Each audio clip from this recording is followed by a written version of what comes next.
smoothing out the edges, giving it chrome trim. So I don't know, maybe that's just your perception that it looks like a fish. Yeah. I'm not too sure. Okay, and another point is this. I mean, it is too obvious at this point, right? Because the CEO of GM, the Rick Wagner, right?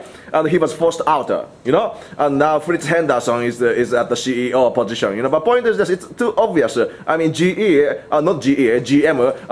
has $86 billion of net, their net worth is minus negative $86 billion, okay? That means, I mean, no company with a negative $86 billion of net worth can survive without fighting for bankruptcy protection, So at this point, write this down. GM, I mean, they don't have any other option but to fight for the bankruptcy protection and protect their assets from debt holders. You see, and this is chapter 11. Bankruptcy protection and try to reorganization. It's just like the airline business. Okay, what do you think about this? The impact of fighting for chapter 11 bankruptcy protection. The impact of fighting for this bankruptcy protection for like sales. Do you think buyers, American people will still continue buying GM's cars when they fight for the bankruptcy protection?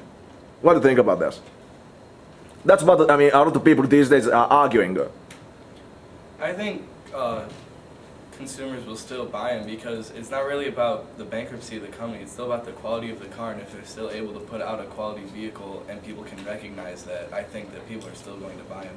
It would be the same maybe if Toyota or Honda, although it's very unlikely it'll ever happen, if they ever filed for bankruptcy, it's not like people are going to say, oh, well, I bought an Accord last year and they filed for bankruptcy, it must be worthless to me to have it, but it's still a good car. I just don't see that ever happening.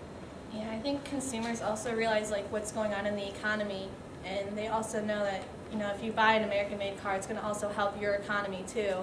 And I think if they made quality cars, it's not going to influence their decision on whether or not they're going to drive that car.